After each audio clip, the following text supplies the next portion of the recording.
Good morning students, मेरा नाम है वैभव और आज हम पढ़ेंगे प्रायिकता प्रोबेबिलिटी का भाग 4। हम पहले 3 भाग देख चुके हैं। आज हम चौथे भाग पर दृष्टि डालेंगे और इसे अच्छे से समझेंगे। तो चलिए फिर देर किस बात की है, शुरू करते हैं। हाँ, तो आज हम पढ़ेंगे उदाहरण नंबर 1, उदाहरण नंबर 2, उदाहरण नंबर 3 और उदाहरण नंबर 4, है ना। क्योंकि हमें कुछ प्रश्न करने पड़ेंगे, तभी आपको सही तरीके से गणित आ पाएगी। तो चलिए फिर आगे बढ़ते हैं और कुछ रोमांचक से उदाहरण करते हैं। उदाहरण नंबर 1, इसमें क्या बोल रहे हैं, पी प्रायिकता ए की, ए कोई घटना है, उसकी प्रायिकता कितनी है, 7/13, है ना।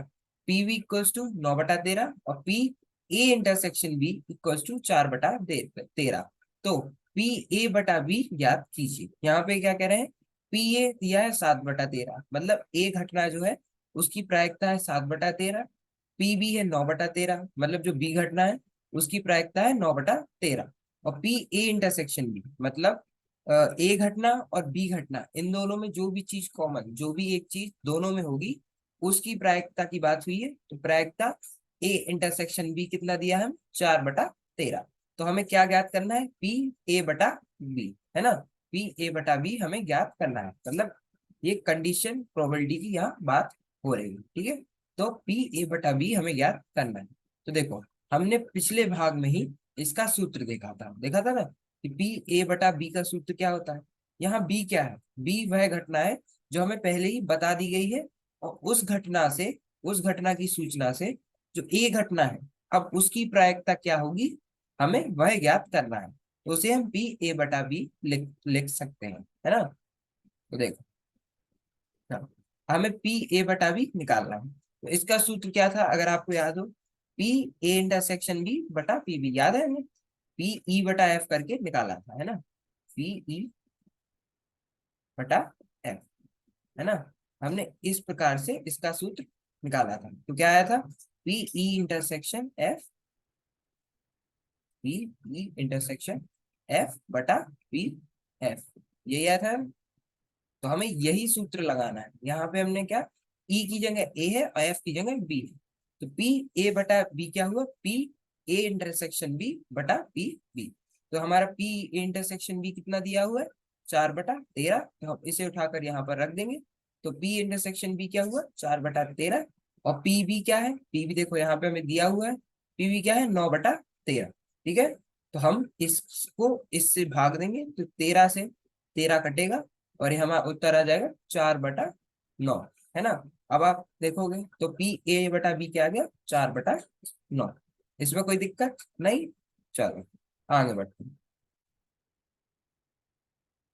अब आप अगर आप यहाँ देखो तो हमने जब इसके सूत्र से पी ए बटा बी निकाला, हमारा उत्तर 4/9 आया। तो हमने उसमें किस किस का प्रयोग किया, पी ए बटा बी का किया, मतलब पी ए इंटरसेक्शन बी का किया और पी बी का किया, है ना। यहाँ पी ए जो हमें दिया हुआ था 60/13, इसका कोई प्रयोग नहीं था, लेकिन फिर भी हमें दिया हुआ है, क्यों, ताकि हम कंफ्यूज हो जाए, ताकि हम भटक जाए, इसलिए आपको बस सूत्र याद रखना है और सूत्र में क्या क्या प्रयोग होगा हमें बस वो लेना है और अपना उत्तर निकालना है। ऐसे प्रश्न से भटकना नहीं, ठीक है। अच्छे समझ आया। चलो अगला प्रश्न करते हैं।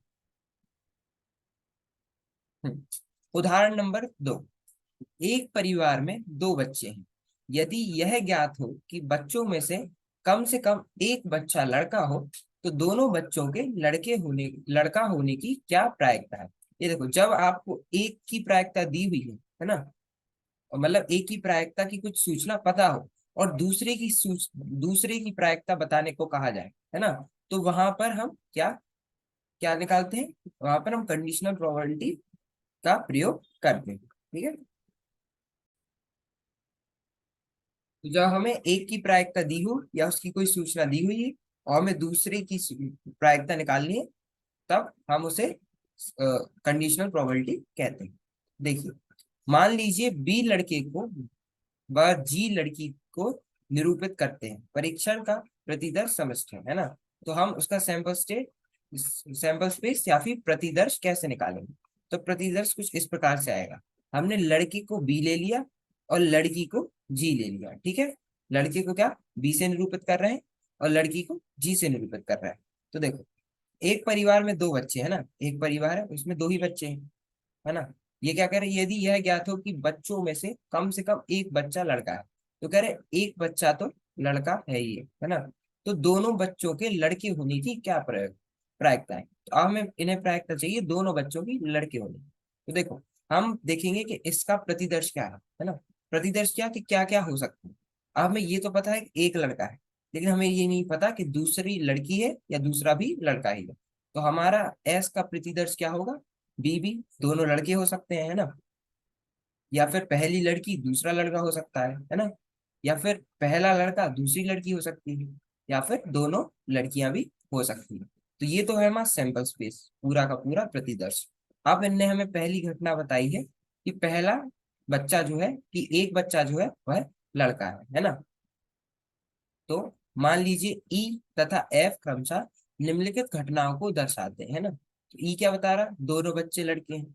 और एफ क्या बता रहा, बच्चों में से कम एक लड़का है ना।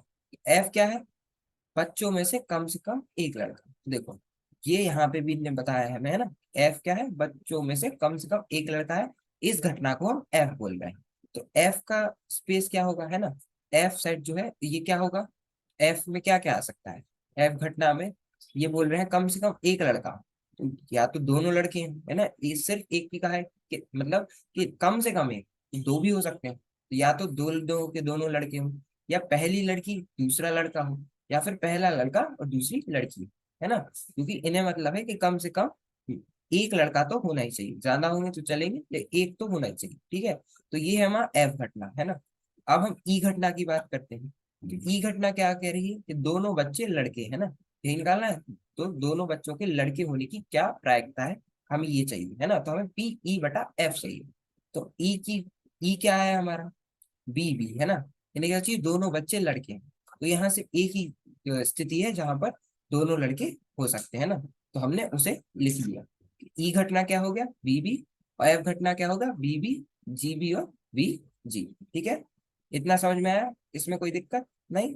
चलो आगे बढ़ते हैं। अब ई इंटरसेक्शन एफ क्या हुआ, बी बी, है ना। ई इंटरसेक्शन एफ मतलब जो ई में भी हो एफ में भी हो। तो देखो, ई घटना में बीबी है और एफ घटना में भी बीबी है। तो जो बीबी है वो किस में, ई घटना में भी हुई, एफ घटना में हुई। इसलिए ई इंटरसेक्शन एफ क्या होगा, बीबी, है ना। और कोई भी, जैसे और कोई भी स्थिति है वो इन दोनों में नहीं, है ना। ई घटना देखो तो उसमें एक ही स्थिति है, और एफ देखें तो उसमें ये भी है, बाकी है, लेकिन वो ई घटना में नहीं, इसलिए वो ई इंटरसेक्शन एफ में नहीं आएगी। ई इंटरसेक्शन एफ में वही आएगा जो ई घटना एफ घटना दोनों में हो। ठीक है, इसमें कोई दिक्कत नहीं। चलो आगे बढ़ते हैं। तो अब हम क्या निकाल रहे हैं, पी एफ। अब हम, अभी हमने घटना देखी, अब हम उनकी प्रायिकता निकालेंगे। तो पी एफ क्या हुआ, 3/4 कैसे हुआ, ये देखो एफ घटना में कितना है, एक, दो, तीन, है ना। तीन स्थिति है एफ घटना में, तो तीन हो गया। और हमारा पूरा का पूरा जो प्रतिदर्श है उसमें कितने हैं, एक, दो, तीन और चार, है ना। तो तीन और चार, है ना। तो इसमें चार स्थिति है और एफ में तीन स्थिति है। तो हमारी प्रायिकता क्या होगी एफ घटना की, 3/4, है ना। 3/4। अब निकालेंगे पी इंटरसेक्शन एफ की प्रायिकता। तो देखो हमारे ई इंटरसेक्शन एफ में सिर्फ एक स्थिति है ना, डी कॉमा बी, है ना। और पी ई इंटरसेक्शन एफ क्या होगा, एक, देखो एक है तो एक आ गया, बटा प्रतिदर्श देखेंगे तो प्रतिदर्श में कितना है, अभी देखा हमने, एक, दो, तीन और चार, है ना। एक, दो, तीन और चार। तो हमारा पी इंटरसेक्शन है, पी क्या हो जाएगा, 1/4, है ना। 1/4 हो जाएगा, क्योंकि इसमें सिर्फ एक ही स्थिति है जहां पर दोनों लड़के हो रहे हैं, है ना। तो बी भी एक है तो एक आया, बटा पूरे प्रतिदर्श में कितनी संख्या है ना। पूरे उसमें कितनी संख्या है वो लिखते हैं, तो क्या है, 1/4। इसमें कोई दिक्कत नहीं, अच्छे समझ में आया। पी एफ क्या है, 3/4। पी पी इंटरसेक्शन एफ क्या है, 1/4। ये 3/4 क्यों आया, क्योंकि एफ घटना में तीन ही स्थितियां थी और प्रतिदर्श में चार थी।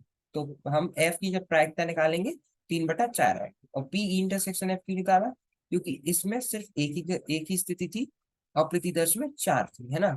तो हमारी प्रायिकता क्या है, ई इंटरसेक्शन एफ की 1/4। ठीक है, अब हमें निकालना क्या है, हमें निकालना है पी ई बटा एफ। हमें प्रायिकता निकालनी है ई की एफ के अनुकूल, है ना, इसी को बोलते हैं।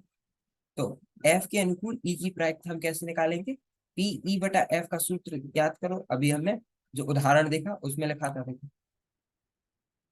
है ना, यहाँ पे हम ये कर रहे थे, है ना। जैसे पी ए बटा ए बी का क्या होगा, पी ए इंटरसेक्शन बी बटा पी बी।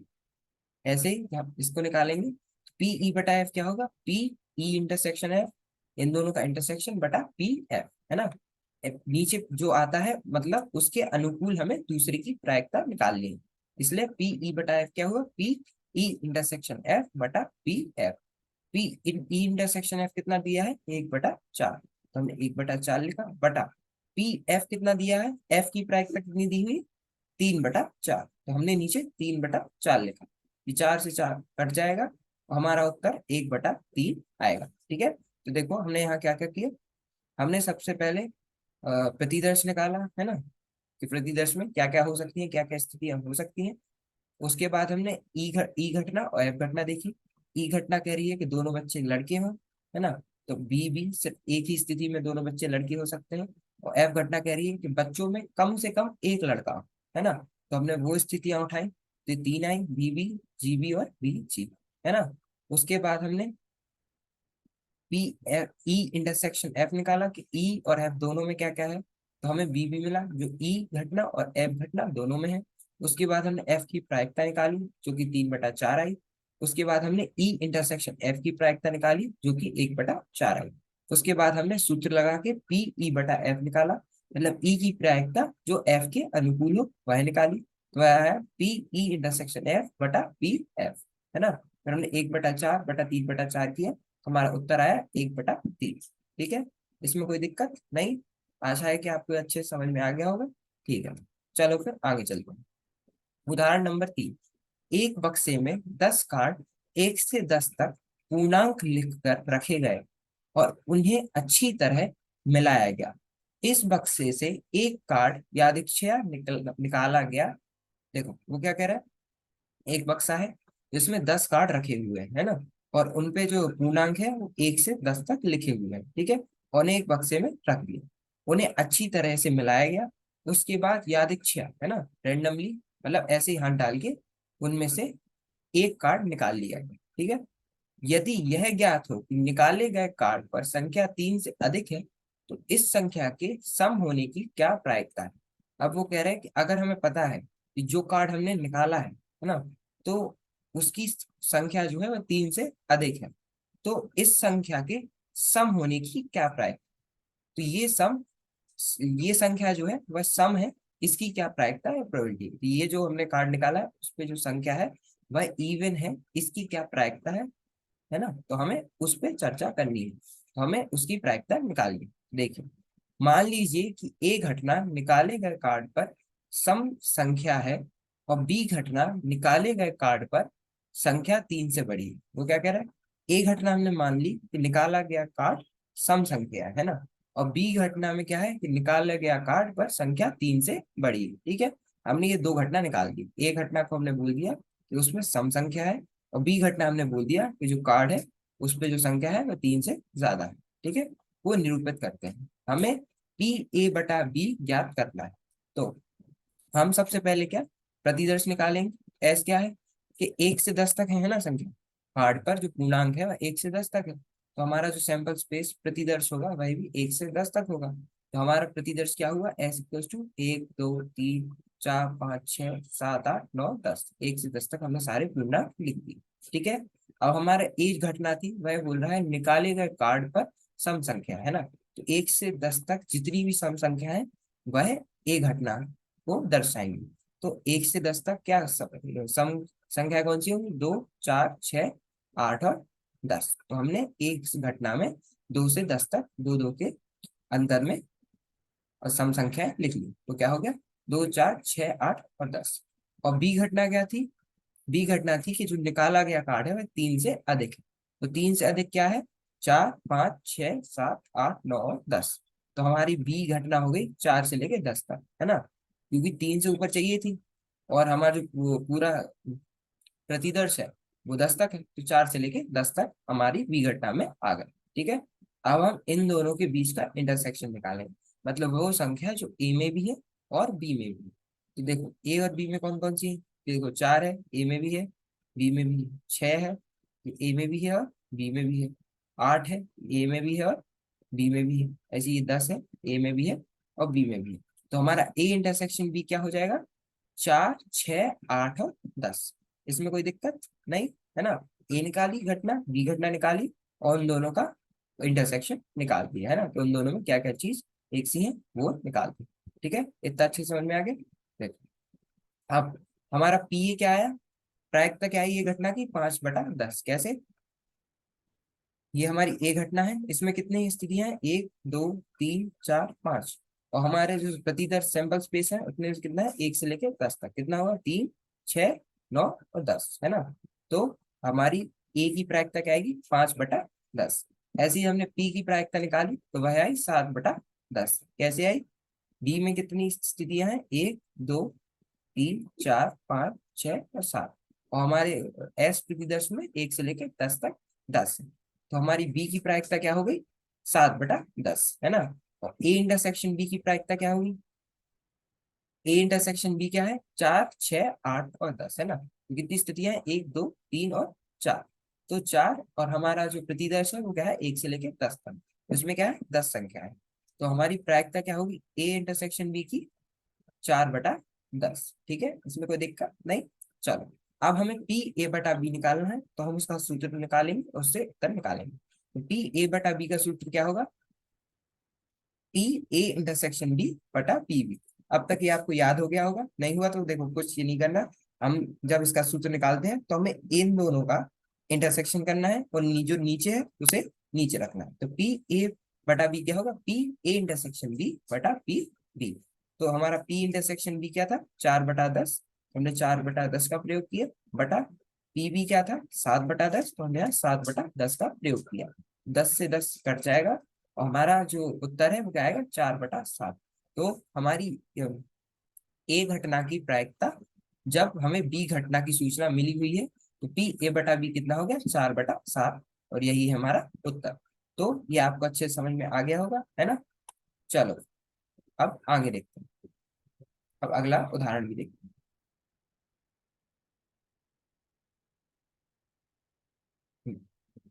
हाँ, उदाहरण नंबर 4, एक पाठशाला में 1000 विद्यार्थी हैं, जिनमें से 430 लड़कियां हैं।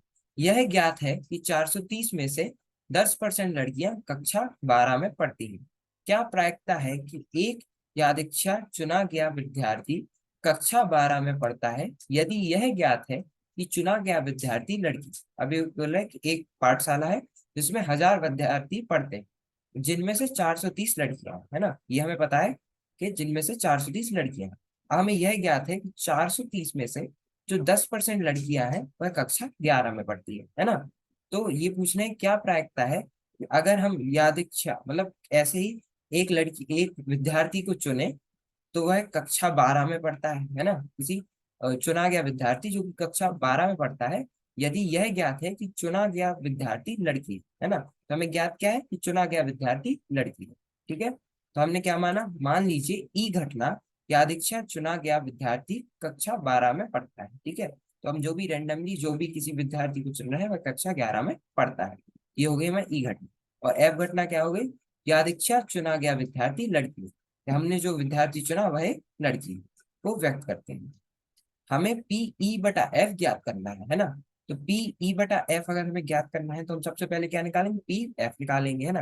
तो पी एफ क्या होगा, पी एफ क्या था, तो एफ घटना क्या थी कि चुना गया विद्यार्थी लड़की। ठीक है, तो लड़कियां कितनी है, 430। और हमारा पूरा प्रतिदर्श कितना है, 1000। पाठशाला में 1000 है ना, तो हमारा पूरा प्रतिदर्श भी क्या होगा, 1000 होगा। तो पी एफ क्या होगा, 430/1000 है ना। 430/1000, इसको हम इससे भाग देंगे तो आएगा हमारा उत्तर 0.43, है ना, 0.43 है ना। और हमने पी ई इंटरसेक्शन एफ निकाला, तो जो ई घटना में भी है और एफ घटना में भी है ना। ई घटना क्या है कि वह कक्षा 12 में पढ़ता है वह विद्यार्थी, और एफ घटना क्या है कि वह एक लड़की। तो यहाँ हमें दिया गया है कि 430 में से 10% लड़कियां कक्षा 11 में पढ़ती है ना। तो यहाँ पे हमें पी ई इंटरसेक्शन मिल रहा। 430 का 10% क्या होगा? 10/100 ऑफ 430, है ना? कितना होगा? 43 होगा, है ना? 43 होगा, लेकिन हम करके देखेंगे। जीरो से जीरो घटा, जीरो से जीरो घटा, तो इसका 10% क्या होगा? 43। तो 43 लड़कियां कहाँ पर कक्षा 11 में पढ़ती है ना? तो अब हम इसकी प्रायिकता निकालें, तो हमारी प्रायिकता कितनी है? 43 बटा पूरा प्रतिदर्श कितना है? 1000। तो क्या हुआ? 43/1000। इसको भाग दिया तो हमारा उत्तर आया 0.043। ठीक है, अब तक समझ में आ गया? कोई दिक्कत नहीं? चलो फिर, तो अब हम उसमें अपना सूत्र लगाएंगे। तो पी ई इंटरसेक्शन एफ क्या होगा? पी बटा एफ क्या होगा? पी ई इंटरसेक्शन एफ बटा पी एफ। तो पी ई इंटरसेक्शन एफ क्या था? 0.043 बटा पी एफ क्या था? 0.43। तो हमने इसको इससे काटा तो हमारा उत्तर आया 0.1। ठीक है, तो ये है हमारा उत्तर। तो आशा करता हूँ ये आपको अच्छे से समझ में आ गया होगा, है ना? आ गया ना? चलो आगे बढ़ो। हाँ, तो आज के लिए हम इतना ही रखते हैं। आज हमने 4 उदाहरण देखे, 1 2 3 और 4, और इन्हें अच्छे से समझा। आशा करता हूँ कि जितने उदाहरण हमने पढ़े हैं वो आपको अच्छे से समझ आए। ठीक है, चलो, बाकी अगले भाग में हम उदाहरण नंबर 5 और छठे पर दृष्टि डालेंगे और इसे अच्छे से समझेंगे। ठीक है, तो आज के लिए इतना ही। बाकी धन्यवाद, थैंक यू, मिलते हैं अगले भाग में।